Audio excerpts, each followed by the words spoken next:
The bustling streets of Lagos were alive with energy, with vendors shouting out prices, children laughing, and the smell of roasted corn wafting through the air. Amidst the chaos, a young boy named Tund, no more than 8 years old, clung tightly to his mother's hand. His mother, Aisha, had always taught him to be careful, especially around strangers. But like most children his age, Tund was curious and impulsive, a combination that often led to trouble. On this particular day, Aisha had decided to take Tund to the local market. The plan was simple: buy fresh vegetables for dinner and return home before the sun set. But the market was crowded, and in a moment of distraction, Aisha lost her grip on Tund's hand. The boy, overwhelmed by the colorful stalls and the tempting aroma of fried snacks, wandered off. As Tund meandered through the crowded aisles, a kind-looking woman with a warm smile approached him. She was dressed in vibrant Ankara fabric and held a tray of puff-puff, the golden-brown balls glistening with oil. "Hello, young man," she said, her voice sweet like honey. "Are you hungry? Would you like one?"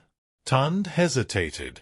He remembered his mother's warnings: never take food from strangers, no matter how nice they seem. But his stomach grumbled, and the puff-puff looked so inviting. "It's okay," the woman encouraged. "I made these myself. One puff-puff won't hurt." Unable to resist, Tund reached out and took one.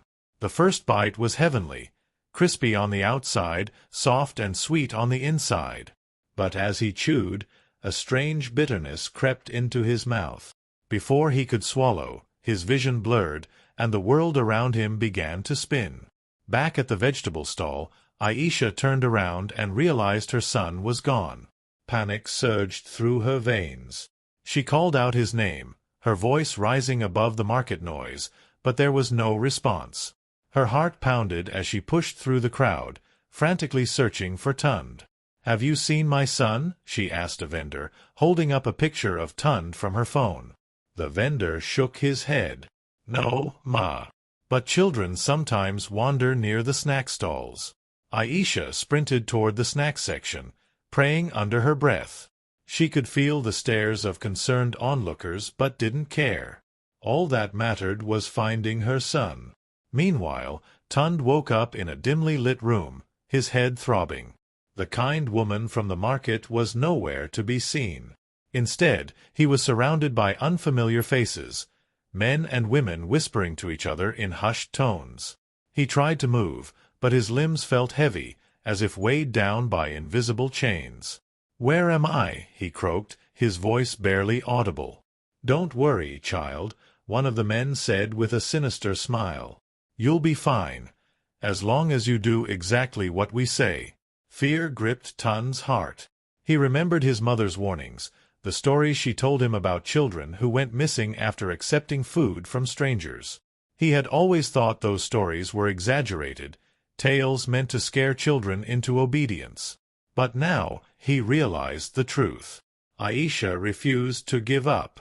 She reported Tund's disappearance to the local authorities, but their response was frustratingly slow. Desperate, she turned to the community for help. Word spread quickly, and soon volunteers joined her in the search. One woman, an elderly herbalist named Mama Nkechi, approached Aisha with a grave expression. "Your son was likely taken by those who prey on children," she said. "They lure them with food, and then, well, the rest is too terrible to say." "Please," Aisha begged, tears streaming down her face. "Tell me how to find him." Mama Nkechi nodded solemnly. "There's an abandoned warehouse on the outskirts of town. Many have spoken of strange activities there. You must hurry." That night, armed with nothing but a flashlight and an unyielding determination, Aisha made her way to the warehouse. The air was thick with tension, and every creak of the floorboards sent shivers down her spine. She called out for Tund, her voice echoing in the vast, empty space. In one corner of the warehouse, she found a group of children huddled together, their faces pale with fear. Among them was Tund, his eyes lighting up the moment he saw his mother. "Mama!" he cried, running into her arms. Relief washed over Aisha, but it was short-lived. From the shadows, the kind woman from the market emerged, her sweet smile replaced by a menacing sneer. "You shouldn't have come here," the woman hissed. Aisha stood her ground. "You took my son," she said, her voice trembling but resolute. "I'm taking him back." The woman laughed, a cold, hollow sound. "You think you can just walk out of here? These children are ours now. Their families didn't value them enough to keep them safe." Aisha's heart burned with rage. "You're wrong. I will protect my child, no matter what it takes." Summoning every ounce of courage, Aisha grabbed a nearby metal rod and swung it at the woman. The fight that ensued was chaotic, but Aisha's love for her son gave her strength. She managed to fend off the woman long enough for the authorities, who had followed her lead, to arrive and arrest the kidnappers. Tund was safe, but the experience left scars. For weeks, he had nightmares about the woman and the bitter taste of the puff-puff. Aisha, too, was haunted by the incident, but she channeled her fear into action. She began hosting community meetings, educating parents and children about the dangers of accepting food from strangers. "Evil doesn't always look evil," she would say. "Sometimes, it looks like a kind smile and a delicious treat." The community rallied behind her, and soon, the streets of Lagos became a little safer. Vendors and parents kept a closer watch on their children, and the stories of Tund's bravery and Aisha's determination served as a powerful reminder to all. Tund's story spread far and wide, serving as a cautionary tale.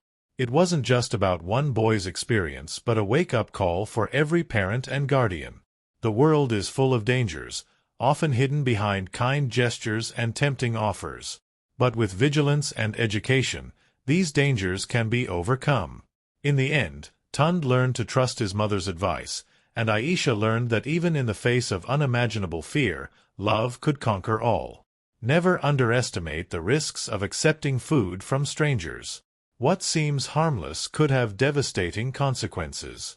Parents must teach their children to prioritize safety over curiosity, for the world is not always as kind as it appears.